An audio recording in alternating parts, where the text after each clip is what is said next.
치우침 없는 공정한 뉴스를 전합니다. 강지원의 뉴스 정면 승부. 네, 오늘 하루 대한민국에서는 어떤 일들이 있었을까요? 오늘 있었던 주요 뉴스를 종합해드리는 뉴스 정면 승부. 7시 뉴스 포인트입니다. 오늘의 주요 뉴스를 꽉 채웠습니다. 강지원의 뉴스 정면 승부. 뉴스 포인트.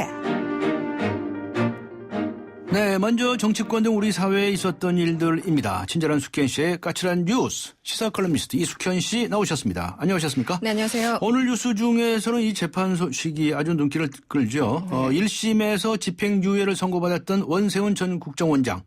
2심에서 선거법 위반 혐의까지 유죄로 인정되면서 법정 구속까지 됐네요. 그렇습니다. 서울고법이 오늘 공직선거법 그리고 국정원법 위반 혐의로 기소된 원세훈 전 원장에게 징역 3년의 실형 그리고 자격정지 3년을 선고하면서 네. 법정 구속했습니다. 역시 1심과 가장 큰 차이점은 이 말씀하신 선거 개입 혐의를 유죄로 인정한 부분인데요. 네. 재판부는 박근혜 대통령이 대선 후보로 확정됐던 지난 2012년 8월 20일 이후에 국정원 심리전단의 사이버 활동을 선거 개입으로 보고 네. 특히 원세훈 전 원장이 이를 지시했다고 판단했습니다. 선거 개입이다. 그렇습니다. 네. 국정원 직원들이 당시에 전파한 트윗글 27만 3천여 건을 분석을 했는데 당시 박근혜 후보 확정 이전에는 정치 관련 글이 90% 안팎으로 대부분을 차지했지만 8월 이후부터는 선거글이 77%로 많아졌고요. 네. 특히 대선을 앞둔 12월에는 선거글이 83%까지 급증했다고 판단했습니다. 네. 재판부는 이런 얘기를 했습니다. 이 피고인들은 국정원의 조직을 특정 정당이나 정치인 반대 활동에 활용했다고 지적을 했습니다.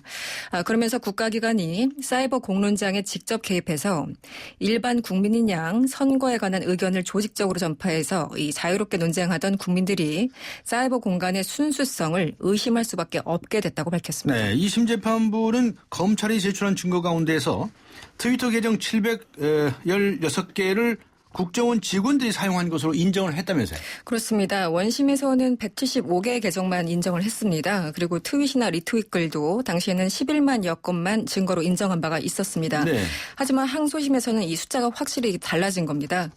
지난 2012년 1월부터 12월 19일 그러니까 선거 당일까지 분석을 했더니 트위터 계정이 716개가 사용됐고 트윗한 개수도 27만 3,800회에 달했다고 판단을 한 겁니다. 엄청 늘었네요. 엄청 늘었죠. 네. 이것이 또 결정적인 역할을 했을 수도 있고요. 관련해서 원 전 원장의 변호인 측은요, 이 굉장히 실망스러운 결과라면서 의뢰인들을 만나보고 상고 여부를 결정하겠다고 밝혔습니다.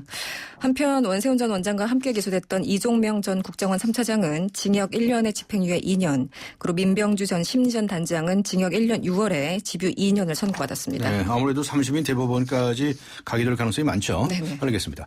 이완구 국무총리 후보자에 대한 인사청문회 관련해서 무슨 부동산 투기 의혹 같은 것들에 관해서 후보자 측이 전면 부인하고 나섰네요. 서면 질의 답변서가 제출됐나 보죠? 그렇습니다. 오늘 서면 질의 답변서를 제출하면서 후보자가 최대한 해명에 나선 것 같습니다. 네. 일단 여러 가지 내용이 있었는데요. 이 차남에게 증여했던 분당 토지와 관련해서는 그동안 차액을 실현하지 않았고 14년간 보유하면서 성실히 납세 의무를 다했다고 밝혔습니다.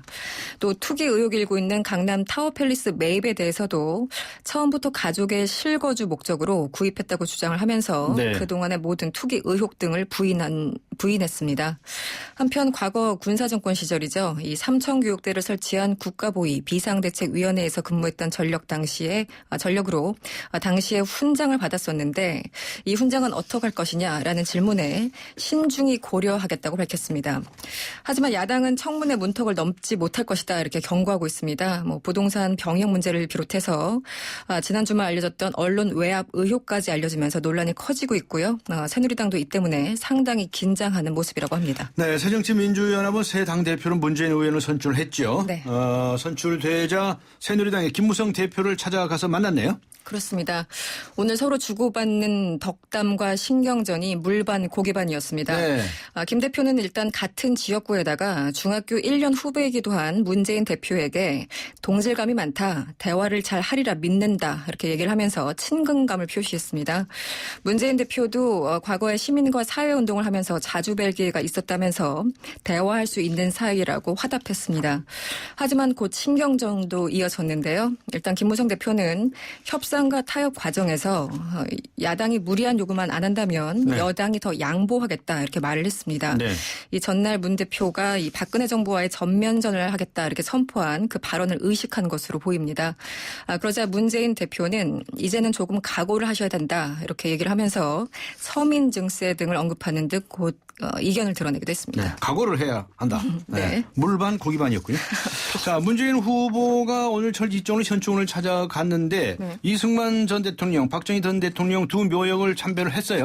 그렇습니다. 과거와 상당히 달라진 모습입니다. 네. 다만 문 대표 그리고 우윤근 원내대표와 문희상 전 위원장 등 3명만 참여를 했습니다. 정청래, 유승희 의원 등 새로 선출된 일부 최고 의원들이 참배에 반대했기 때문인데요. 이들은 백범 김구 선생의 묘소나 인혁당 열사에 대한 참배가 우선이라는 입장을 보였습니다. 앞서 문 대표는 어제 당초 예상과는 달리 3.52%포인트 차로 박지원 후보를 겨우 따돌린 바가 있었습니다. 오늘 당장 이 전직 대통령 참배 논란이 암시하듯이 앞으로 상당히 험난한 미래가 기다린다. 이런 전망이 나오고 있습니다. 이 보통 영화는 상영 중일 때 입소문을 타고 흥행하기 마련인데요. 이 어제 예상 밖의 결과들 때문인지 네. 새정치연합의 전대는 상영이 끝난 이후에 오히려 주목을 끄는 그런 형국입니다. 영화가 끝난 후에도 주목을 끈다고요? 진짜 영화관 얘기 좀 해보죠. 네. 시민단체가 오늘 CJ, CGV, 네. 롯데시네마, 메가박스 뭐 이런 대형 영화관 3사를 불공정 거래 행위로 신고를 했네요. 네, 그렇습니다. 한마디로 이 거대 극장들의 갑질이 본격적으로 도마에 오르기 시작했습니다. 네. 참여연대와 청년유니온 등 시민단체들은 오늘 기자회견을 열었습니다. 이들 멀티플렉스 3사가 시장 우월적 지위를 이용하고 있다면서 공정거래위에 신고했다고 오늘 밝혔습니다. 이들은 이 문제의 영화관 3사가 이 3D 안경을 끼워 팔기를 하거나 네. 지나치게 비싸게 스낵 음식들을 판다던가 스낵 음식도 비싸다. 네, 굉장히 비싸죠. 네. 그다음에 영화 상영 전 지나치게 많은 광고를 한다 이런 문제점을 지적을 하고 있습니다. 네. 예를 들어 영화관에 그 알바를 하는 사람들의 경우 시급이 5,580원인데요. 네. 이 팝콘 세트만 해도 8,500원입니다. 아하. 그러니까 1시간 죽도록 일을 해도 팝콘 세트 하나 못 먹는다는 이런 얘기입니다. 네. 국내에서 CGV단 롯데시네마 그리고 메가박스가 차지하는 극장 수 비율은요. 전체의 약 80%에 해당을 하고요. 이들은 또 국내 영화 시장에서 스크린 수 94% 그리고 좌석 수 97% 등을 점유하고 있다고 합니다. 네. 오늘 말씀 여기까지 듣도록 하겠습니다. 수고하셨습니다. 고맙습니다. 네. 시사 컬럼니스트 이숙현 씨와 함께 했습니다.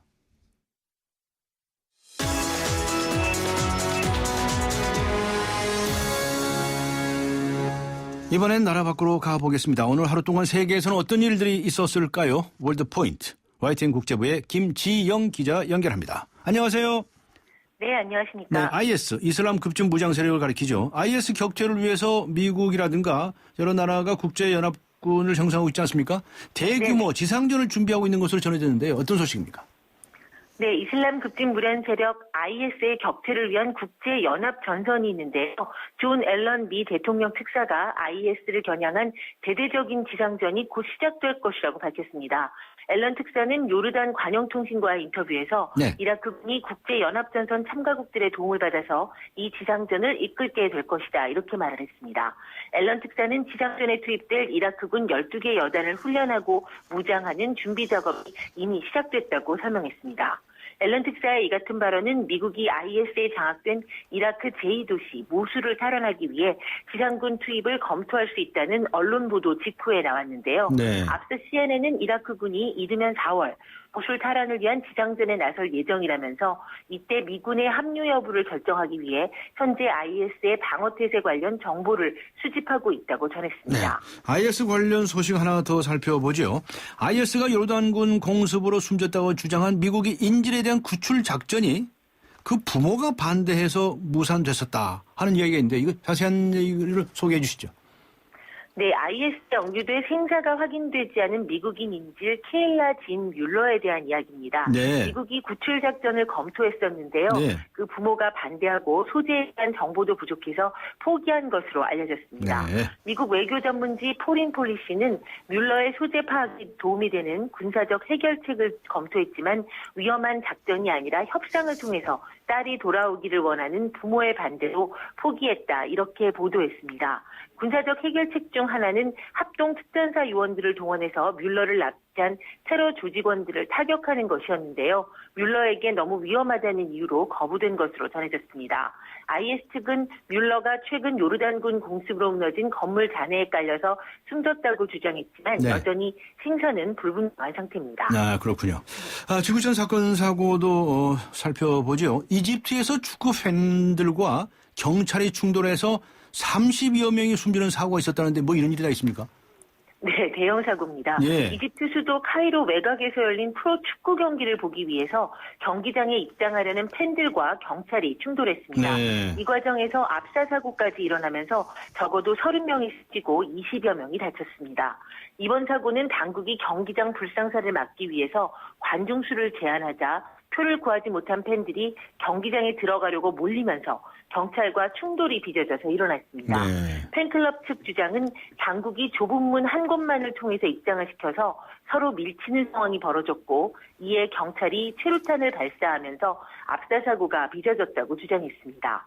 이집트에서는 2012년 2월 축구 경기장 사고로 70여 명이 숨진 일이 있었는데요. 네. 이 이후에 관중 수를 제한하거나 관중 없이 경기를 치러왔습니다. 이집트 정부는 사고 이후 예정된 모든 이집트 축구 프리미어리그 경기를 무기한 연기시켰습니다. 네. 마지막으로 세계적인 여배우죠. 중국의 장쯔이. 장쯔이가 청혼을 받은 소식이 아주 화제가 되고 있다고요? 네, 그제가 중국의 영화배우 장쯔이의 36번째 생일이었다고 합니다. 네. 남자친구인 가수 왕펑이 무인기 드론에 무려 9.15캐럿의 다이아몬드 청혼 반지를 실어서 보냈고 장쯔이가 눈물을 흘리며 결혼을 수락했다고 현지 언론들이 보도했습니다. 하지만 중화권 일부 매체들은 이 청혼 이벤트에 쓰인 무인기와 반지 그리고 장쯔이가 입은 드레스 등이 모두 협찬받은 것이라는 의혹을 제기해서 논란이 일고 있습니다. 네. 장쯔이는 아시다시피 거장 장이모 감독이 발탁해서 헐리우드 영화 와우 장룡을 포함한 영화 30여 편에 출연해온 중화권을 대표하는 스타입니다. 네, 수고하셨습니다. 감사합니다. 네, 지금까지 국제부의 김지영 기자였습니다.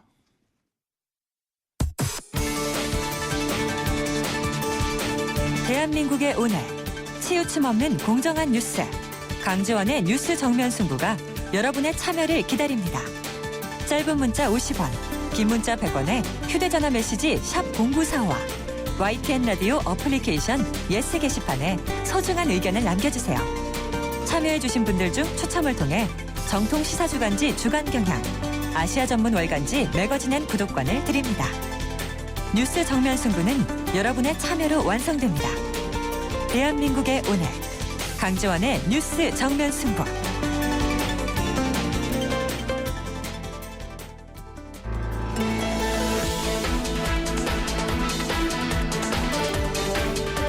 세상을 바꾸는 정면 승부.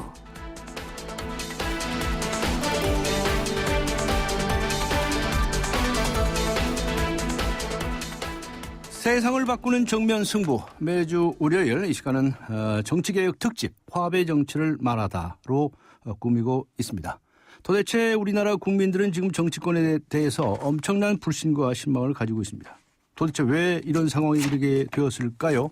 또 그 원인이 무엇인지 해결점 무엇인지 생각해보는 시간 마련했습니다. 오늘 이 시간에는 새누리당의 중진 의원이시죠. 정우택 의원 초대했습니다. 정우택 의원님 안녕하세요. 네, 안녕하십니까. 고맙습니다. 의원님 바쁘시죠? 어떻게 지내십니까? 네, 뭐 요새는 2월 국회가 열려 있어서 예. 네, 그 임시국회 열심히 임하고 있습니다. 그러시군요. 뭐 우리 정우택 의원님께서는 뭐 해양수산부 장관도 하셨고 뭐 충북지사도 하셨고 국회의원도 두 번째 하시는 거죠? 세 번째 하시는 거죠, 네, 지금. 그렇습니다. 그러니까 정 관계를 뭐 두루두루 성령을 하시고 아주 엄청난 경륜을 쌓으셨는데, 예. 그러니까 이제 정계에서 이렇게 오랫동안 일하시는 것을 가만 보면은 이거 여쭤보고 싶어요. 네. 정치권 해보시니까 재밌습니까? 글쎄요, 정치를 재미로 한다 그러면 아마 국민들한테 또 매맞을 소리인 것 같습니다. 예. 그렇지만 어떻게 저는 지금 말씀대로 하다 보니까 대학 졸업한 후에 예. 여태까지 오면서 행정과 정치 쪽을 네. 쭉 해온 것 같습니다. 네. 그래서 여러 가지 지나고 보면 항상 후회되는 게 인생인 것 같은데요. 네. 재밌었던 일도 있었지만 또 이 정치를 하면서 또 본인이 여러 가지 느끼고 또 네. 뭐랄까 좋게 말하면 수양을 쌓아가는 이런 수양. 측면들도 많이 있었던 것 같습니다. 저 스스로가 성장을 해가는 네. 이런 모습을 이렇게 느끼고 있습니다. 네. 우리 정운갑 의원님께서는 우리나라에서 또 이 정치 명문가의 대표 주자로도 알려져 있으세요. 아버님께서 네. 정운갑 전 의원님이시죠? 네, 그렇습니다. 예. 아버지도 농림장관도 하셨고 예. 총무처장도 하셨습니다마는 저도 어떻게 해양사무 장관을 하다 보니까 네. 부자가 네. 장관을 하게 됐고 더군다나 그 부자가 40대 같이 장관을 한 거는 아마 처음이 아닐까 저는 그런 그렇게 것 생각합니다. 같은데요, 진짜로. 네. 그 어떻게 한 집안에서만 그렇게 대를 이어서 막 하십니까? 그러니까 제가 못나서 그랬습니다.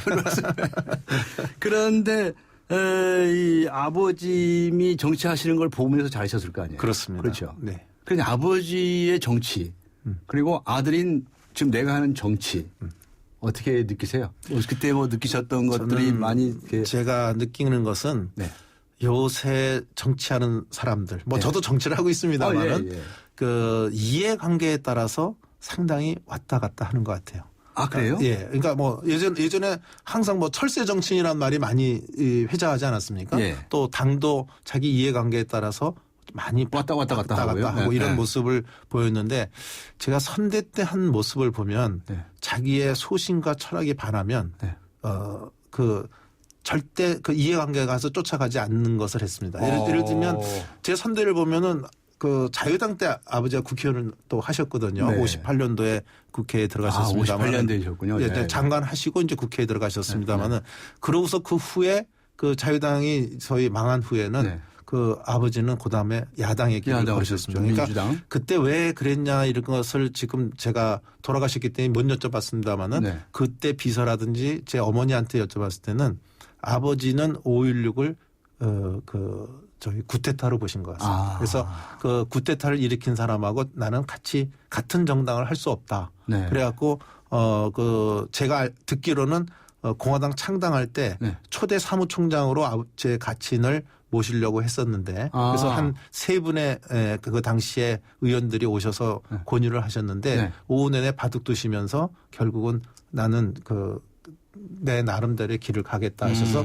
야당의 길을 가셨어요. 근데 거절하신 거네요? 네, 여당하다 그 당시에 야당한다는 이건 가시밭길로 가는 거거든요. 그래서 아버지는 지금은 먼저 잡아서 그렇습니다만은 그 자기의 소신과 철학에 따라서 정치를 자기가 스스로 정도라고 하는 길을 걸으신 게 아닌가 이런 생각도 갖습니다. 네. 그 편한 길을 놔두시고서 어려운 길을 선택하셨네요. 그렇습니다. 그래서 제가 고등학교 때 보면 그 중앙정보부 그 검은 차에 네.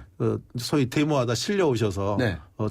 집 앞에 내려드리는 모습도 제가 본 적이 그거 다 있고. 구경하셨어요? 네, 봤습니다. 그때는 참담하신 생각 들으셨겠네요. 네, 이게 하나의 그 에피소드입니다만은 제가 2001년에 해양사무 장관이 됐을 때 그때 그 대통령이 김대중 대통령이셨습니다. 네. 그랬더니 이제 임명장을 받고 옆방에서 그 차를 한 잔 주시거든요. 예. 그때 이희호 여사님이 예. 저보고 그러셨어요. 예. 아버님 모시고 우리 데모 많이 했어요.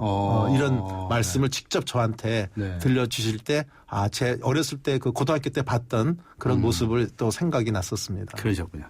게다가 지금 정운태 의원님은 지금 요즘 아주 이 대표적인 또 충청권 주자로도 이렇게 정관계를 두루 다 섭렵하시고 경력을 쌓으셨는데 앞으로 뭐 하실 겁니까? 대통령 또 하실 겁니까? 글쎄요. 제가 39의 경제개혁이라는 그 경제부처에 있다가 나올 때 네. 그때는 제가 한국의 케네디가 되겠다. 이런 이야. 마음을 갖고 그 젊은 나이에 정치권에 뛰어들었습니다마는 네. 글쎄 요새는 좀 이렇게 있어서 그 초라해 보이는 게 아닌가 이렇게 생각도 됩니다만. 뭐가 초라해요? 뭐가 초라하시다고요? 지금 국회 정무위원장님이신데. 제 마음의 좌우명이 한 가지가 있는데요. 예. 꿈이 있는 자는 멈추지 않는다. 이런 제 그 좌우명이 있습니다. 네. 그래서 그 젊었을 때 그 꿈이라는 것이 뭔지는 더 이제 연거로 돼봐야 되겠습니다만은 네. 꿈을 향해서 열심히 정진해 나가겠습니다. 네. 케네디 같은 사람이 되는 꿈. 그렇습니다. 알겠습니다. 예. 자, 근데, 오늘 이 시간에는 오랜 이제 경험들을 쌓으셨기 때문에 도대체 우리나라 이 정치가 왜 이렇게 국민들로 불신을 받고 있느냐라고 하는 이제 근본적인 얘기를 좀 편하게 말씀하시는 시간으로 네. 했으면 좋겠습니다. 뭐 골치 아픈 이 정치 현안 같은 거 좀 빼고요. 네. 그런데 마침 이제 오늘도 나오셨으니까 한 가지를 안 여쭤볼 수가 없습니다. 최근에 알려진 바에 의하면 소위 그 김영란법 예. 이것 때문에 이상민 법원장하고 한바탕 붙으셨다 이런 소리가 뭐 크게 붙으셨으면 아이, 그건 아니고요. 그냥 어떻게 조금 하나의 해프닝이었고 큰 소리가 조금 난 것뿐이지. 네. 또 이상민 의원하고 저하고의 또 관계가 예. 또 그런 관계가 아닙니다. 아, 네. 근데 어떻게 하다 보면 형제간에도 잠깐 말다툼 할 때가 그렇죠, 있지 그렇죠. 않습니까? 당연하죠. 예. 근데 너무 언론에서 침소봉대해서 얘기를 하고 있는 것이 아닌가 저는 이런 그래도 생각이 아무튼 듭니다만은. 매스컴 타셨어요. 아, 그렇습니까? 그 무슨 일이 있었습니까? 그러니까 이 김영란법 때문에 좀 다투셨네. 예, 이제 뭐 어떻게 하다 보니까 이제 김영란법이 이제 정무위원회에서 통과되지 않았습니까? 예. 근데 이제 뭐 주물떡 하다가 갑자기 보냈다. 먼저 이런 표현을 하면서 이제 그러면 이제 저희들이 느낄 때는 그 정무위원회 전체를 좀 탓하는 이런 모습이었기 때문에 조금 그러다가 그냥 잠깐 네. 뭐 소리가 좀 높아졌던 것이지 뭐 이상민 의원하고 어떤 아주 본질적인 앙금과 네. 또 이런 서로 간의 심한 반대 논리로 싸운 것이 아닙니다. 네, 알겠습니다. 네. 그럼 이제 청취자분들을 위해서 잠시 말씀드리면 김영란법이라는 것이 원래 김영란법 원안이 있었는데 네. 그게 많이 후퇴한 정부안이 있고 그것이 국회에 와서 정무위원회에서는 이제 언론기관이라든가 확대하는 게 정무위원회 안이 나왔고 네. 그리고 지금 법사위에 가 있죠. 그렇습니다. 근데 뭐가 지금 쟁점입니까 법사위에서? 지금 제가 듣기로는 네. 저희들 우선 그거 말씀드리기 전에 우리 정무위원회에서 한 1년 6개월에 걸쳐서 네네. 법안 소위를 6차례에 걸쳐서 정말 심도 깊은 논의를 해왔었습니다. 그런데 이제 우리 김영란법 일명 김영란법 그 원안을 보더라도 네. 그 공직자와 공직 유관 단체가 들어갑니다. 그런데 공직 유관 단체라는 건 실질적으로 민간인이거든요. 네. 그래서 지금 김영란법 원안을 보더라도 115만 명의 공무원과 약 40만 명의 공직 유관 단체 분들이 들어갑니다. 예. 그럼 한 155만 명이 들어가는 거죠. 예. 여기에 저희 정무위원회에서 추가한 것이 언론 기관도 지금 김영란법 보면은 KBS와 EBS만 들어가 있습니다. 그렇지만 KBS, EBS만 넣는 것은 언론의 공공적 성격으로 봐서 형평성에 맞지가 않기 때문에 여기 한 29만 명 가량의 언론 기관 종사자들이 들어가고요. 9만 명? 네. 그다음에 여기 공립학교는 이미 김영란법에도 들어가 있습니다. 여기에 사립학교 교원도 집어넣습니다. 그런데 이게 한 20만 명 돼서 29만 명이 더 추가된 것이죠. 그런데 이제 많은 분들의 생각은 왜 사립학교가 왜 거기에 들어가냐 이런 의문을 가지시는 것 같아요. 그런데 저희들이 김영란법을 보면은 입학 성적을 조작한다든지 또 성적을 줄 때 뭐 소위 말해서 금품수수나 부정청탁에서 주는 이 경우가 들어가 있거든요. 그러면 공립학교 선생님은 그 비에 걸리면 김영란법 적용을 받고 사립학교 선생은 적용을 안 받는 것은 형평에 문제가 있지 않느냐. 입학과 성적 조작에 대해서 말씀이죠. 그래서 또 우리 언론기관도 공무적 성격으로 봐서는 KBS, EBS만 공무적 성격을 띠는 게 아니라 언론기관은 공무적 성격을 띠는 게 아닌가. 그래서 저희들은 한 30만 명 가까이를 추가 더 넣어서 155만 명의 적용 대상에서 185만 명 정도로 적용 범위를 늘렸는데 이것이 너무 확대한 게 아니냐 이런 좀 논란이 있는 것 같습니다. 그러니까 이제 말씀에 따르면 KBS하고 EBS는 되는데 왜 MBC나 다른 데 안 되냐. 그거 다 포함시키는 것이 오히려 형평성에 맞다. 이런 말씀이시고. 그렇습니다. 공립학교 교원들이 해당이 되면 사립학교도 똑같이 넣어줘야지. 왜 공립만 넣어주고 사립은 빼주느냐. 그냥 형평이 안 맞다. 이 말씀이시죠. 더군다나 입학이라든지 거기 아주 규정이 되어 있습니다. 입학과 또 성적을 조작하는 경우가 들어가 있기 때문에 이거는 같이 쳐줘야 되겠다. 이런 말씀을 드리는 거예요. 법사위에서는 그렇게 뭐 일일이 간섭할 이렇게 권한이 있습니까? 우리 국회법을 보면은 법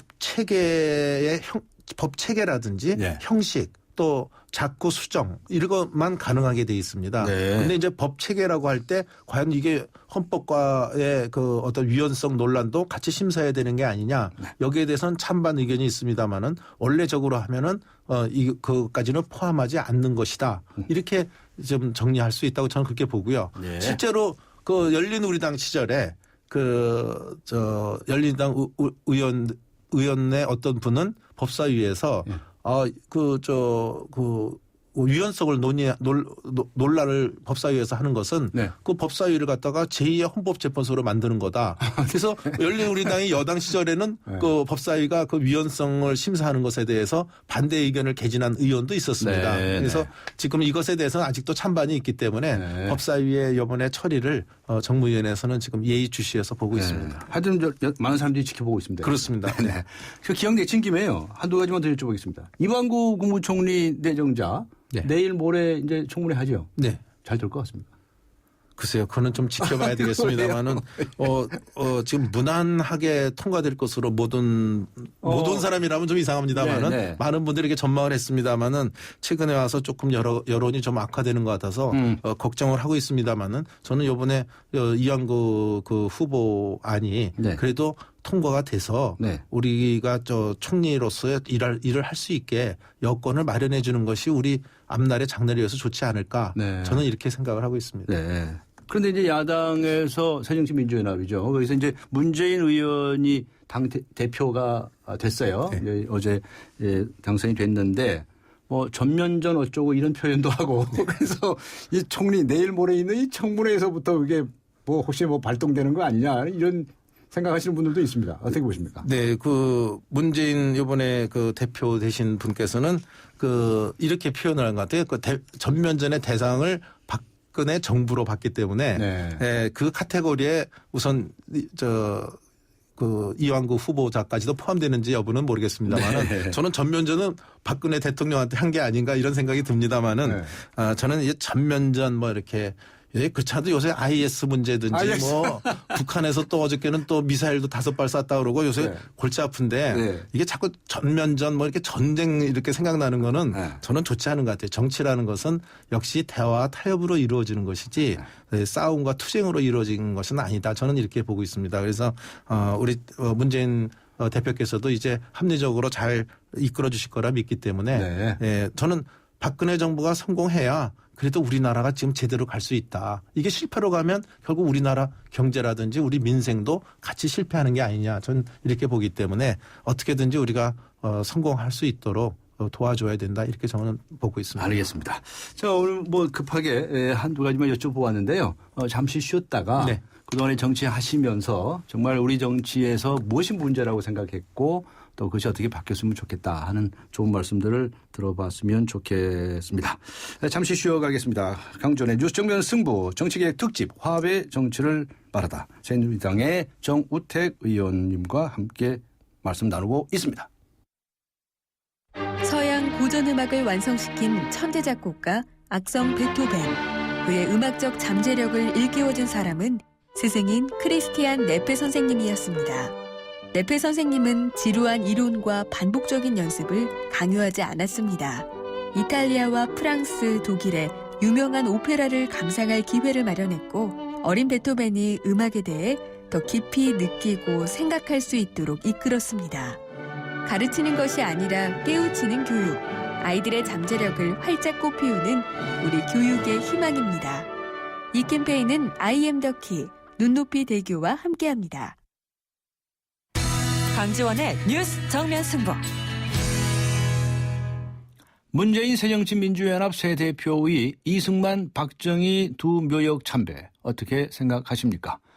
오늘 뉴스 정면 승부와 청취자 여러분께 드린 뉴스 생각하기 주제입니다. 8719번님께서는 이런 의견을 보내주셨습니다. 국민 통합 차원에서 참배는 이해하지만 상처를 입은 피해자들에 대한 사과가 먼저라고 생각합니다.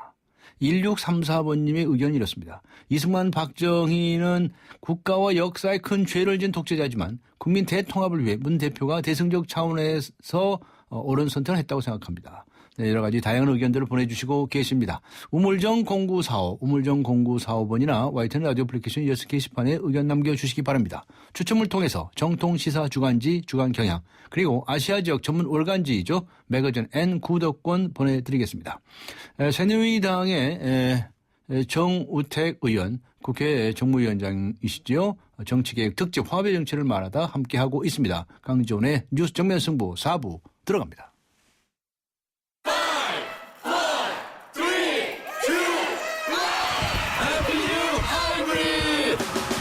GDI 엔진의 강력한 파워 16킬 기준 18.2km의 압도적 북한 연비 새로워진 소나타 하이브리드 지금 출발합니다.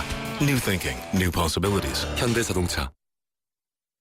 네, 정치개혁 특집 화합의 정치를 말하다. 오늘은 새누리당의 중진 의원이시죠. 정우택 의원님, 국회 정무위원장님 초대했습니다. 앞에 좋은 말씀 주셨고요. 얘기를 좀 이어나가겠습니다. 이제 뭐 정관계를 두루 섭렵하시면서 많은 경험도 쌓으셨을 텐데 그런 경험을 토대로 이 한국 정치 지금 이건 뭐가 문제다. 뭐 이런 많은 생각을 하셨을 것 같아요. 지금 저 국민들로부터 국회의원들 별로 점수 없는 거 잘 아시죠? 네. 잘 아시긴 아십니까? 많이 듣고 있습니다. 많이 듣고 있습니까? 어떻게 느끼십니까? 그 말씀을 하려니까 역시 정치의 역할이 과연 무엇인가를 한번 짚고 넘어가야 될 것 같아요. 예. 예전 표현 고사성어로 따진다면 국태민안이고요. 국태민안. 네. 요새 말로 하면 그 국민들이 질 높은 생활을 영위할 수 있게 하는 것이 저는 정치의 역할이라고. 질 높은 생활. 예. 네. 이렇게 저는 규정을 짓고 있습니다. 그런데 예. 이런 것이 현대에 와서는 굉장히 사회 갈등이 굉장히 증폭되는 네. 사회 변화와 함께 사회 갈등이 증폭되는 현상이 나타나는 거거든요. 네. 이 증폭되는 현상을 정치권이 네. 조정하고 네. 또 통합해서 네. 새로운 또 발전의 계기를 삼아야 되는데 네. 이거를 국민들은 요구를 하고 있는데 그 정치권이 그 역할을 제대로 하지 못하고 역할을 제대로 못하는 게 아니고요. 오히려 더 조장해요. 네, 그렇습니다. 안 그렇습니까? 그래서 그 다음에 그 말씀을 드리려고 했더니 먼저 예. 말씀을 하셨는데 그래서 조정을 제대로 못하고 오히려 조장하는 이런 역할을 하는 것이 아닌가.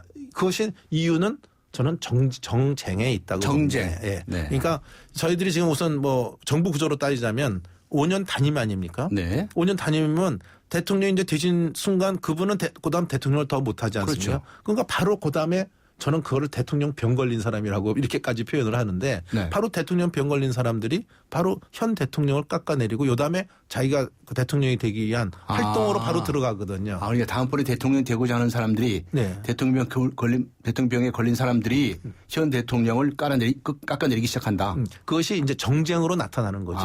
네. 예. 그래서 오히려 사회 갈등을 해소하는 것이 아니라 오히려 사회 갈등을 더 증폭시킴으로써 그 정쟁의 대상으로 해서 국민들이 원하는 그러한 여러 가지 국민이 가려워한데 마음이 아픈데 상처를 치유해 주는 거 이런 것을 기능을 못하는 것이죠. 네. 여기에 우리 이 정치의 불신이 배어 있다. 네. 지금 요새 같으면 경제 살리기라든지 민생 안정에 총력을 기울여도 국민들이 만족할까 말까 하는데 네. 지금 국회 경제 활성화 입법은 지금 여러 가지 중요한 법안이 있는데 네. 이게 지금 통과되지가 않고 있어요. 네. 어떤 법은 지금 한 3년 이상 그대로 지금 머물고 있거든요. 국회의원들이 안 하시는 거 아닙니까? 그러니까 하여튼 이것도 정쟁의 대상이 되는 거죠. 정쟁의 대상으로 삼아가지고 그렇습니다. 통과를 안 시키고 있는 거죠. 네, 그렇습니다. 그래서 예컨대 뭐 서비스 기본법이라든지 여러 가지 좀 우리가 일자리 창출이라든지 이 정부가 꼭 필요한 법이 여러 가지가 있습니다. 네. 그게 저번 때 최경환 부총리는 한 30가지 정도를 30가지. 얘기했습니다만은 네. 지금 하여튼 많은 법들이 지금 현재 경제 활성화를 위해서 잠자고 있는 이런 거. 그러니까 이건 우리 여야가 힘을 합쳐서 민생 살리기에 같이 좀 동참을 해줬으면 좋겠는데 네. 이런 이런 것들이 이제 서로 간의 이견에 의해서 정쟁의 형태로 나타나고 있는 거죠. 그러니까 네. 국민들이 볼 때는 답답한 거죠. 네. 네. 정우택 의원님은 지금 이 정무위원장을 맡고 계신데 정무위원회 안에도 그 뭐 관련되는 이제 정부 기관도 많고 그렇지 않습니까? 네. 거기도 지금 뭐 계류돼 있는데 통과 못 시키고 있는 법들이 있나요? 예, 저희가 참 부끄러운 얘기입니다만은 예. 우리 정무위원회도 지금 계류된 게 한 600건 정도 있어요. 600건이요? 와, 그렇게 너무 많습니까? 많죠. 예. 국민들이 보면 놀라실 겁니다. 예, 예. 그래서 이런 600건 정도가 물론 다 기묘한 것은 아닙니다만은 예, 예. 여기에 기묘한 것들은 우리가 어떻게든지 합심해서 네. 통과를 시켜 나가도록 저도 독려는 하고 있습니다만은 네. 우리가 조금 더 분발해야 되지 않을까 국회의원들이 말이죠. 네. 이렇게 생각을 합니다. 근데 요새는 뭐 국회 선진화법이라는 게 생겨가지고 야당이 동의를 해주지 않으면 한 발짝도 못 나가기도 있지 않습니까? 그렇습니다. 예. 그래서 그 법이 시행된 이후에 좀 어떻습니까? 더 힘드십니까? 더 힘들죠. 더 힘드세요. 예, 소위 야당이 브레이크를 걸면 아까 말씀한 대로 법이 순조롭게 통과되기가 굉장히 어렵기 때문에 그 선진화법에 대해서 지금 우리 특히 초세선 의원들은 네. 상당한 불만을 많이 갖고 있습니다. 네. 사실 그 당시에는 이제 하도 이 뭐 햄머가 등장하고 때려 부시고 그렇게 폭력 사건이 생기니까 어떻게 해서든지 타협을 해라라고 네. 하는 그런 메시지를 전하기 위해서 여야가 합의해가지고 통과시킨 법이었는데요. 네, 의도 자체는 좋은 의미를 담고 있습니다. 예. 그때 뭐 잘 아시다시피 뭐 공중부양이라는 말도 나왔고 네. 뭐 수류탄은 아니고 체류탄을 터뜨리지 않았습니까? 예. 뭐 이런 거 뭐 해머 망치를 들고 와서 문을 부시지 않나 뭐 이런 것 때문에 그런 볼상식한 그 꼴물견의 형태를 청산하기 위해서는 선진화법이 필요했다. 예. 아마 그 당시 국회에서 그렇게 판단을 한 것 같지만 네. 오히려 지금 또 지나면서 보니까 그런 모습은 없어졌지만 또 다른 족쇄가 채워진 게 아닌가 이런 생각을 갖습니다. 앞에 말씀하신 것처럼 우리 사회가 이 갈등을 조정을 해야 되는데 그러려면 정치가 역할을 해줘야 된다. 그렇지 못하는 게 바로 정쟁으로 나타나고 있다고 말씀하셨는데 정말 우리 국민들이 정말 싫어합니다. 여야가 두고 치고받고 싸우잖아요. 그럼 뭐 한쪽에서는 강행하려고 그러고 한쪽에서는 장외로 뛰쳐나오고 말이죠. 아니면 붙어가지고 때려 부시고 이거 무지 싫어하거든요. 네. 이 정쟁. 이 정쟁의 원인이 조금 전에 말씀하신 바에 의하면 대통령병에 걸린 사람들이라고 말씀하셨는데 뭐 귀착을 하면 제가 대통령병이라는 표현을 좀 과격하게 했는지 네, 모르겠습니다만은 결국 다음에 정권을 잡기 위한 총력전으로 바로 선거 끝나면서부터 들어가는 거거든요. 그 여야가 마찬가지입니까? 여야가 마찬가지죠. 네. 그러면 이제 현 정권의 경우에 빗대 보면은 여권에서도 대통령 후보군 또 야권에서도 대통령 후보군 이런 이들이 제일 말썽을 피우고 있나요? 말썽은 아니지만 예. 아무래도 거기에 그 언론의 포커스가 맞춰져 있고요. 네. 또 그분들의 그 일거수일투족이 결국은 이 정치를 전담을 하다시피 움직여지는 행태를 보이니까 네. 그런 현상이 강하게 나타날 수 있다. 저는 그렇게 봅니다. 자, 그럼 이 문제 어떻게 해야 되나요? 대통령에 걸린 이들한테 무슨 치료를 할 수도 없고 말이죠. 병원에 보낼 수도 없고. 그래서 이 단임제에 대해서 회의적 시각을 갖고 있는 단임제. 의원들도 많이 있습니다. 네. 그래서 그러니까 요새 뭐 개헌 문제 얘기도 네, 나옵니다만은 네. 이제 현재 박근혜 정부 입장에서는 지금 개헌론을 했다가는 경제 살리기에 블랙홀 현상이 생길 수 있다 이런 입장을 갖고 있고요. 네. 야당과 여당의 일부 네. 분들은 지금 개헌 논의를 해야 된다. 네, 네. 지금이 시기다. 네. 뭐 이렇게 해서 올해 그 1년 동안에 올해 선거는 큰 선거는 없는 네. 해입니다만은 그렇지만 이런 개헌 논의라든지 몇 가지 예컨대 선거구 획정위원회를 새롭게 구성이 돼서 예. 우리가 국회에 아마 정치개혁 특위를 만들어서 선거구 획정 문제도 또 정해야 되는 예. 이런 중요한 과제들이 금년에 우리 정치 과제로 지금 앞에 있다고 보고 있습니다. 그럼 이제 조문택 위원장님께서는 개헌에 대해서는 어차피 하긴 해야 된다는 입장이시네요. 시기가 언제이든지 간에. 네, 언젠가는 저는 네. 단임제는 고쳐져야 되지 단임제를 않을까. 고쳐야 된다. 네, 저는 그렇게 생각합니다. 네, 단임제를 중임제로 고치는 것뿐만 아니라 개헌과 관련해서는 특히 이 대통령의 권한 분산, 분권형 제도를 도입하는 게 좋겠다는 주장도 많죠. 그런 데서 어떻게 생각하십니까? 그래서 지금 이 문제에 대해서는 저는 이렇게 생각합니다. 이 네. 개헌이 되려면 네. 우리나라는 대통령이 강하게 국민들한테 호소를 통해서 네. 대통령이 강한 드라이브를 거는 거. 두 번째는 국회에서 공론화 현상을 충분히 거쳐서 네. 거기서 어떤 합의된 형태로 개헌을 하든지 아니면 이제 국민의 욕구가 분출이 된다든지 이 세 가지 요인이 중요한 요인이 되지 않을까 이렇게 봅니다. 그런데 지금 대통령께서는 하여튼 지금 현재 개헌 논의가 좀 이르다. 지금 경제 살리기에 전념할 때다. 이런 입장을 갖고 계시고요. 또 우리 국회도 보면은 국회의원들도 그 개헌에 대해서 많은 생각은 갖고 있지만 그러면 어떤 형태 지금 말씀하신 대로 대통령 중임제로 갈 거냐 또 내각 책임제로 갈 거냐 아니면 좀 분권형 형태로 갈 거냐 아니면 그대로 그냥 단임제로 갈 거냐 또 이런 것에 대해서 어떤 합의된 형태는 의원들 사이에 각자 지금 소신만 갖고 있지 어떤 합의점을 찾아가고 있지 않아서 네. 개헌이 이게 쉽게 될까 이런 저는 좀 의문을 좀 갖고 있습니다. 박근혜 대통령의 본심은 뭐랍니까? 일각에 의하면요. 네. 개헌 자체를 반대하는 건 아니다. 전에도 뭐 선거 공약에도 있었고 선거 전에도 그런 의사를 많이 표현했대요. 네. 그런데 지금이 이제 좀 그렇다. 조금만 기다려 봐라. 개헌하자는 얘기가 나올 거다. 이런 주張을 하시는 분도 있어요. 혹시 아시는 게 있습니까? 거기에 대해서는 제가 아는 바가 없고요. 제가 예전에 지금 박근혜 대통령이 대통령 시절이 아닐 때 네. 그 대통령 중임제에 대해서 좀 그 선호를 하시는 듯한 말씀을 하시는 거를 어렴풋이 네. 좀 기억은 있습니다. 선거 공약에도 들어가 있습니다. 네, 전 그렇게 기억이 됩니다만은 현재로서는 하여튼 개헌 논의가 네. 우리 국정 운영에 그렇게 도움이 되지 않는다. 지금 판단을 그렇게 하고 네. 계신 것 같습니다. 특히 그 조금 전에 선거구 제도에 관한 말씀도 하셨는데 선거구 획정 문제를 넘어서서 선거구 제도라고 하는 거는 예를 들면 예를 들어서 뭐 소선거구제를 좀 바꾼다든가 뭐 여러 가지 문제가 있지 않습니까? 네. 그런 결국은 이제 우리나라가 양대 정당의 큰 구도를 띠고 있으니까 이게 유럽식의 무슨 연정이라든가 뭐 소수당이 좀 더 활동을 하게 한다든가 이게 좀 부족하다는 주장을 하시는 분들의 입장이죠. 네. 그렇게 해서 좀 다당제로 갈 수 있을 정도의 그런 선거구제를 개편하자는 주장도 있는데 그 점에 관해서는 어떻게 네. 보시나요? 요번에 사실은 헌법재판소에서 인구 등가석으로 2대1이 넘으면 네. 위헌이다 이런 판결이 나오지 않았습니까? 네. 사실 그것을 나오게 한 네. 헌법 소원을 맞아요. 제기한 자가 맞아요. 바로 정우택 접니다. 의원이 그래서 네.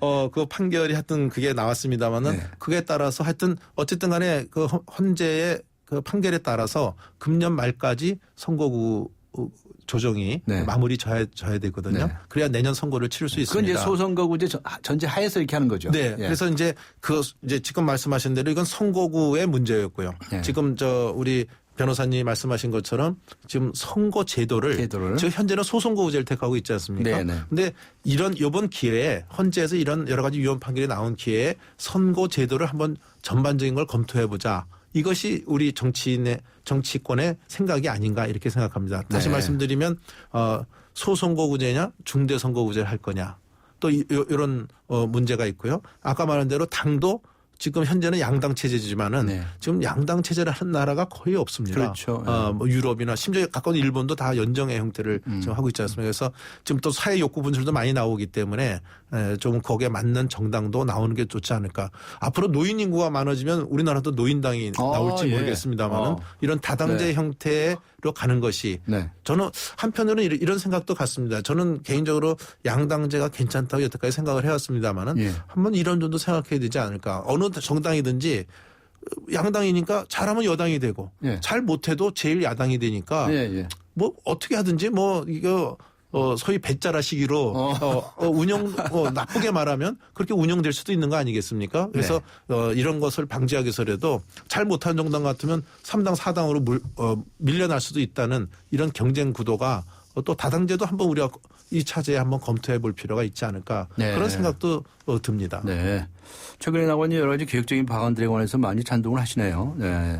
이렇게 이제 좀 제도를 좀 바꾸면 한국의 정치판이 좀 달라질 거다 이렇게 보시는 거로군요. 알겠습니다. 저는 그래도 지금 워낙 불신이 깊었기 때문에 네. 정치권이 웬만큼 개혁해 가서는 네. 우리 국민들의 불신을 벗어나기가 어렵다 이렇게 봅니다. 그렇지만 네. 그래도 우리 스스로가 개혁하는 모습을 보이고 네. 또 낮은 겸손한 그 입장을 취할 때 우리 국민들한테 다른 요구도 할 수 있을 것 같아요. 저희들이 지금 이렇게 불신을 받고 개혁이 되지 않은 상태에서는 우리 국민들한테 무슨 말을 해도 국민들 스스로도 우리 정치권의 말을 믿지 않으시지 않을까. 네. 소위 무신분립의 입장에 계시지 않을까. 저는 그런 생각을 많이 합니다. 네. 여러 가지 이제 좋은 말씀을 주셨는데 그렇게 하면 정쟁 진짜 없어질까요? 근데 정치라는 것은 아까 말한 대로 이 전쟁 쟁자가 들어가는 걸 저는 좀 싸울 쟁자잖아요. 저는 좀 무섭습니다. 네. 그러니까 저는 여러 가지 다양한 의견이 나와서 네. 그 다양한 의견이 수렴되는 과정이 저는 정치의 과정이라고 보거든요. 네. 그렇지만 이런 과정이 아니라 싸움을 하기 위한 전쟁을 하기 위한 이 쟁자가 들어가는 것은 저는 좋지 않다. 다양한 의견을 내는 건 저는 그건 당연한 것이고요. 그것을 어떻게 대화 타협의 과정을 거쳐서 가느냐. 그게 저는 민주주의의 성숙도가 아닌가 이렇게 보고 있습니다. 알겠습니다. 아무래도 이제 정치라고 하면 이제 뭐 우선 청와대의 정치가 있을 거고요. 그다음에 여당의 정치도 있고 야당의 정치도 있을 겁니다. 하나씩 짚어보죠.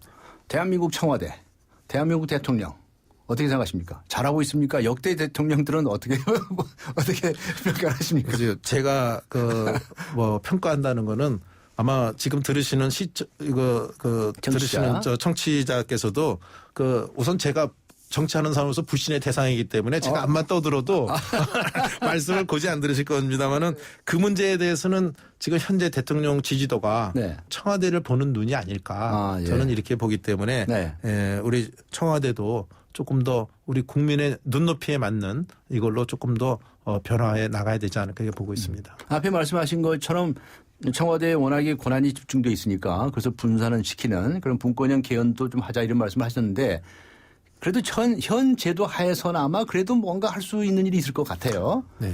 예, 이런 일들을 지금 청와대는 못 해주니까 자꾸 지지도가 떨어지는 거 아니겠습니까? 근데 무슨 한마디 해주신다면 어떤 말씀하시겠습니까? 저는 이렇게 얘기할 수 있겠습니다. 저는 이 박근혜 대통령이 당선되셨을 때 어느 종편에 나가서 이런 말씀을 드린 적이 있습니다. 이번 대통령의 성공의 여부는 인사와 소통에 달려 있다. 저는 이런 얘기를 한 적이 있습니다. 뭐 제가 잘했다는 것은 아니고요. 하여튼 그 소신에 대해서 지금도 저는 똑같은 소신을 갖고 있습니다. 그래서 이번에도 여러 가지 지금 지지율 하락의 원인도 구태여 찾자면 박 대통령이 일을 열심히 안 하고 막 나태해서 그러는 게 아니고 그건 아니죠. 저는 이 인사와 소통 하나 더 하면 정책 이 세 가지가 우리 청와대의 표면적인 얼굴인데 이것이 지금 국민들한테 제대로 와닿지 않지 않느냐. 뭐 인사 문제는 뭐 요번에 또 이제 이완구 총리 후보에 대한 것도 판단을 해야 되겠습니다만은 요전번에 뭐 정윤회 사건을 계기로 해서 이제 문제가 없는 것으로는 법적으로 판단이 됐습니다만은 국민들이 잘 안 믿던데. 그렇습니까? 우리 법을 안 믿는다면 그건 안 되죠. 근데 저는 하여튼 그것이 법적으로는 다 깨끗하게 아무 문제 없다 하더라도 저는 이 정치적인 의미에서 국민들이 많은 요구를 한 거는 사실인 것 같아요. 그래서 지난번 연두 기자회견 할 때도 가장 이슈가 그러면 정말 소위 대통령 비서실장과 3인방. 소위 문고리 3인방이라는 분에 대한 언급이 제대로 있겠느냐가 관심의 초점이었는데 조금 비껴 나가셨죠. 그래서 이제 이것이 이번에 또 지지율에도 영향을 미치지 않았나 저는 개인적으로 그런 생각을 하고요. 저는 이런 의미에서 좀 한 가지 말씀드리고 싶은 게 있습니다. 우리 대통령께서도 이 연두 기자회견 하시지 않았습니까? 한 일주일 전쯤 우리 김무성 대표 좀 청와대 들어오라고 그래서 내가 연두 기자회견 하려는데 당의 의견도 좀 수렴하려고 한다. 당의 의견도 좀 얘기해 달라. 그래서 두 분이 만나시는 모습을 언론에도 비춰지고 또 의견을 수렴하는 모습을 좀 보이시고 그러면 국민들이 볼 때도 당과 청이 저렇게 잘 소통하는구나. 이런 모습도 좀 보여주시고 그랬으면 좋지 않았을까. 그냥 개인적으로 저 느끼는 겁니다만은. 그래서 우리 요새 당청 간의 소통이 잘 안 된다고 하는데 이런 좀 모습도 보여주셨으면 좋겠다. 그냥 외람되지만 저도 이렇게 생각을 하고 있습니다. 그러니까 기자회견 같은 거 하기 전에 당의 요인들 같이 만나서 협의하는 모습도 보여주고 그렇습니다. 또 그 의견도 수렴해서 기자회견에 반영도 하고 그런 모습이 보였다면 얼마나 좋을까 하는 말씀하셨군요. 그러니까 개헌이 되기 전에라도 현 대통령이나 또는 청와대 참모들이 하기에 따라서는 그래도 좀 더 개선된 효과를 보일 수가 있는데 그 점이 좀 안타깝다 이런 말씀이시죠. 아까 말씀드린 인사와 소통의 포인트를 두 가지로 잡는다고 한다면 요 모습을 조금만 변화를 가미를 하면은 얼마든지 소통도 될 수 있고 또 우리 국민들의 눈에도 대통령께서 이렇게까지 노력을 하시는구나. 소통을 위해서 이렇게 하시는구나. 이런 좋은 감정을 가질 것 같습니다. 알겠습니다. 여당 얘기도 좀 해봐 주시죠. 지금 대한민국의 여당, 지금의 여당은 이제 새누리당이죠. 또 과거에 한 10년 동안은 또 구민주당이죠. 거기서 이제 여당을 했는데 이게 여당이 될 때하고 야당이 될 때하고 삶이 이때이 바뀌면 말이죠. 영 딴판이 되는 것 같더라고요. 그렇습니다. 도대체 여당이라는 존재는 어떤 존재여야 되는 겁니까? 청와대 관계에서나 야당과의 관계에서나 뭔가 있을 것 같아요. 네, 지금 관계를 먼저 얘기를 하시면 네. 저는 여당과 지금의 정부 예. 또 청와대 대통령을 대표하는 청와대 이것은 같이 가는 거라고 봅니다. 네. 이게 별도로 가는 게 아니라고 봅니다. 네. 그러니까 우리는 여당으로서는 같이 가는 거기 때문에 이 어떤 때는 좀 삐꺼덕거릴 때도 있지만 같이 동행을 한다는 마음에서 네. 서로 협조할 건 협조하고 네. 또 잘못된 것에 대해서는 서로 지적도 하고 이렇게 가야 돼요. 그것이 대표적으로 나타나는 게 예컨대 당정협의라는 것이거든요. 예, 당정협의. 네, 당정협의가 제가 공무원 할 때라든지 예. 또 예전에 제가 2004년까지 그 재선 국회의원 할 때까지도 보면은 굉장히 활발했습니다. 네. 근데 요새 저번 때 김무성 대표가 언제죠? 국회에서 연설할 때 보니까 예. 고위 당정 협의를 2번 빼기 안 했다. 네. 여태까지. 네. 이렇게 표현을 하는 거 보면 이것이 저는 문제가 있다고 봅니다. 네. 역시 소통은 당정 간에 이런 공식적인 자리가 만들어지기까지는 또 여러 가지 비공식적인 만남이 있어야 되거든요. 네. 그래서 이런 과정이 지금 현재 많이 생략돼 있는 것이 아닌가. 이런 데서 당과 또 이 정부 또는 청와대와 소통이 지금 안 되고 있는 것이 아닌가. 네. 그래서 이것에 대해서는 정책을 당과 청에 확고하게 올바른 정책을 제대로 세워서 내놓고 국민들한테 선을 보여야지 되지. 이것을 섣부르게 정책을 내놓고 저는 정책의 시행착오라는 것은 절대 있어서는 안 된다고 봅니다. 네. 근데 이번에 연말정산 문제라든지 몇 가지 좀 문제가 드러나지 않았습니까? 네, 네. 건강보험료 개선 문제라든지 네. 이런 실수를 범하지 않기 위해서 당청 간에 아주 긴밀한 협의를 통해서 올바른 확고한 정책을 제대로 세워놔야 된다. 그리고 국민들한테 그걸 내놔야 된다. 이렇게 보고 있습니다. 네. 당정협의 말씀하셨는데 우리나라 헌법은 잘 아시다시피 대통령 중심제라고 하지만 사실은 절충형 대통령형제거든요. 그러니까 의원 내각제 제도 요소가 많지 않습니까? 그렇습니다. 국무총리를 국회 동의를 얻어서 임명한 것도 마찬가지고요. 그렇다고 한다면 이 장관들에게 말이죠. 여당의 국회의원들이 많이 진출하는 것. 지금 부총리 2사람도 그렇게 됐는데 그렇게 하면 책임 정치가 좀 가능해질 거고 당정 간의 소통도 더 원활해지지 않을까 싶어요. 네. 정우택 의원님께서는 지금 정무위원장을 맡고 오시니까 옛날에 장관도 다 하셨으니까 또 장관 하실 수는 없고 내각에 가셔서도 활동도 하시고 그렇게 하면 책임 정치가 더 잘 구현되지 않을까요? 그런 생각 안 저는 해보셨습니까? 그런 점이 있다고 봅니다. 네, 네. 그러니까 여당의 정치인들이 입각을 해서 네. 장관을 통해서 네, 네. 정책을 집행하고 네. 또 대통령이 생각하고 있는 신념을 이해해 나가는 거 그것은 굉장히 의미가 있다고 봅니다. 그렇지만 모든 장관을 또 여당 의원으로 앉힐 수는 없죠. 네. 그 조화를 잘 이루어서 네. 모든 것을 좀 시너지 효과를 낼 수 있는 그래서 여당 의원도 일부 좀 들어가고요. 네. 또 그분들이 들어가서 대통령 신념을 모으는 거고 또 좀 필드라는 건 뭐냐면 우리 경제 같으면 또 실업계에서 아주 유능한 분들이 있거든요. 네. 그래서 그들의 현장의 목소리를 좀 반영할 수 있는 사람들. 네. 또 행정관료 출신 중에서도 또 아주 특 A급들 네. 유능한 사람들은 또 장관에 입각을 시킨다든지 네. 그 조화를 잘 이루어내는 것이 저는 필요하다 이렇게 네. 보고 있습니다. 야당 얘기도 좀 해 주십시오. 새누리당도 전에 야당 생활을 한 10년 했거든요. 네. 그때 야당 때 참 엄청 발목 잡기 많이 했었죠. 그렇습니다. 여당 대신 달라지고 지금 야당 또 이렇게 발목 잡기 하고 툭하면 장애투쟁하고 그랬어요. 그렇습니다. 야당이라는 거 어떻게 해야 제대로 된 야당을 하는 겁니까? 저는 야당은 그 목표는 아까 얘기도 나왔습니다만은 네. 여담의 정권을 획득하는 거 아니겠습니까? 네. 정권을 획득하려면 저는 어떤 다른 요인에 의해서 되는 것이 아니라 또 국민의 소위 민심을 얻어야 된다고 봅니다. 예. 민심을 얻는 것은 저는 다른 데 있지 않고 네. 소위 대한정당으로서의 역할을 하는 것이다. 이렇게 대한정당. 봅니다. 네. 역할을 하는 것이다 이렇게 봅니다.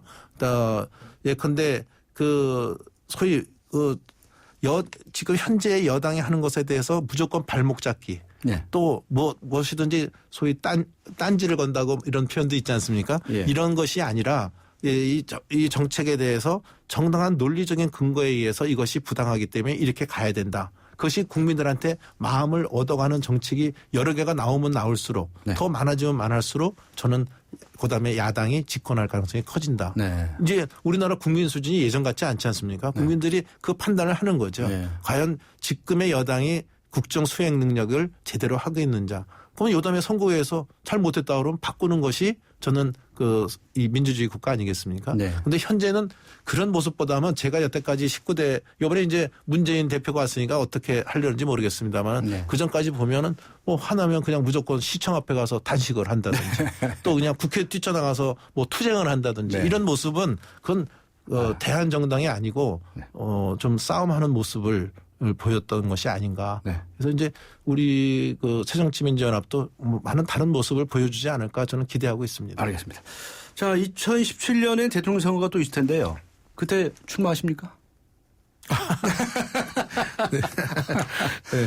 하여튼 열심히 노력하겠습니다. 예, 알겠습니다. 오늘 말씀 감사합니다. 네, 고맙습니다. 네, 지금까지 국회 정무위원장을 맡고 계시죠. 새누리당의 정우택 의원과 함께 했습니다. 세상을 바꾸는 정면 승부, 정치개혁 특집, 화합을 정치를 말하다였습니다. 해피 쉐비 뉴 이어. 온 가족이 모이는 설 연휴. 쉐보레와 함께 기분 좋은 귀성길 되시라고 2월 한 달 쉐보레를 구입하는 모든 분께 최대 120만 원의 풍성한 할인 혜택을 새해 선물로 드립니다. 전시장 및 홈페이지 참조, 일부 차종 제외. Chevrolet, find new roads. 우리 집 통신 대표번호 101. TVG를 101로 인터넷을 101로 홍보이도 101로 모두 가입해 CCTV 맘카도 101로 함께 101. 우리 집 통신은 101로 모두 다 해결해요. LG U+.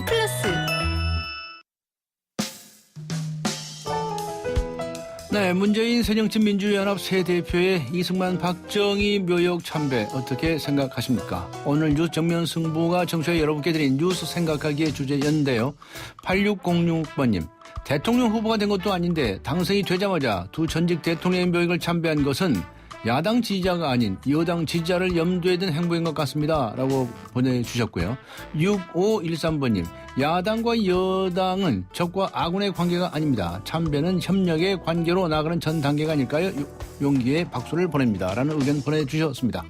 의견을 많은 분들께서 찬반의 의견을 보내주셨는데요. 휴대전화 끝자리 5879번님께 주간 경향을 그리고 0710번님께 매거진 N 구독권 보내드리겠습니다. 네, 지금까지 프로듀서 신아람, 기술감독 안홍진, 이한님, 작가 임현, 김민경, 그리고 진행의 강지원이었습니다. 2월 9일 월요일 강지원의 뉴스 정면 승부 오늘 순서 여기서 모두 마칩니다. 시청자 여러분께 감사의 말씀드립니다. 고맙습니다.